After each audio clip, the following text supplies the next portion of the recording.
गप्पू गोला गप्पूर गांव का सबसे मशहूर व्यक्ति था। मशहूर इसलिए नहीं कि वो बहुत धनवान था या बहुत ज्ञानी, बल्कि इसलिए कि उसकी बातें ऐसी थीं कि सुनने वाले सिर पकड़कर बैठ जाते थे।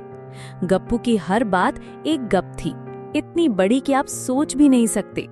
गांव के बच्चे, बूढ़े और जवान सब उसके पास बैठकर उसकी कहानियां सुनना पसंद करते थे, क्योंकि वे जानते थे कि हंसी मजाक का इससे अच्छा कोई साधन नहीं। एक दिन शाम को जब सारे गांव वाले चौपाल पर जमा थे, गप्पू अपनी मूंछों पर ताव देते हुए आया। सभी ने उसे देखते ही पूछ लिया, क्यों गप्पू भाई, आज कौन सी नई गप सुनाओगे? गप्पू मुस्कुराया और बोला, आज की गप कोई छोटी मोटी नहीं है, ये तो एक ऐसी बात है जिसे सुनकर तुम सब अपने दांतों तले उंगलियां दबा लोगे। सब उत्सुक हो गए, सुनाओ सुनाओ। गप्पू ने अपनी आवाज को थोड़ा गंभीर किया और बोला, तुम्हें पता है, एक बार मैं हिमालय पर चढ़ रहा था, अचानक बर्फ गिरने लगी और इतनी तेज कि मेरे जूते बर्फ में धंस गए। मैंने सोचा अब क्या करूं? तभी मेरी नजर एक बड़े से बादल पर पड़ी। मैंने उस बादल को ललकारा और कहा, अरे बादल, अगर हिम्मत है तो मेरे साथ रेस लगा।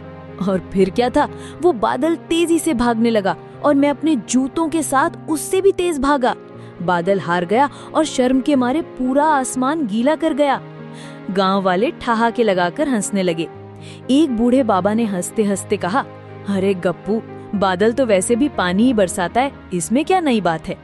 गप्पू अपनी मूंछों को फिर से ताव देते हुए बोला, अरे बाबा, वो बारिश नहीं थी, वो तो बादल के आंसू थे। और सुनो, एक और बात, एक बार मुझे इतनी जोर की भूख लगी कि मैंने सोचा अगर कुछ नहीं खाया तो मेरा पेट मेरे साथ ही रूठ जाएगा।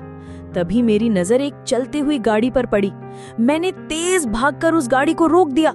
सबने पूछा, अरे गप्पू, क्या हुआ? मैंने कहा, कुछ नहीं, बस अपनी भूख मिटाने के लिए गाड़ी के टायर का बड़ा वाला बिस्किट खाना था और मैंने सच में खा लिया। गांव वालों की हंसी नहीं रुक रही थी, लेकिन गप्पू को कोई फर्क नहीं पड़ा। वो अपनी कहानी में मगन था। एक बार तो क्या हुआ, मैं पतंग उड़ा रहा था और मेरी पतंग आसमान में इतनी ऊंची चली गई कि सूरज को उसने ढक लिया।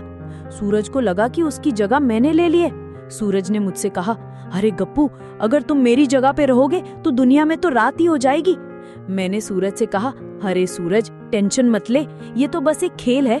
और मैंने अपनी पतंग को नीचे खींच लिया। गप्पू अपनी कहानी खत्म कर चुका था। सभी गांव वाले हंस हंस कर लोटपोट हो गए थे। गप्पू ने अपनी गप्पों से सबको इतना हंसाया कि उस दिन गांव में कोई उदास नहीं था। और इसीलिए गप्पू गोला की गप्पों को सब प्यार से सुनते थे, क्योंकि वो जानता था कि कभी कभी हंसने के लिए कहानियों में थोड़ा झूठ भी अच्छा लगता है।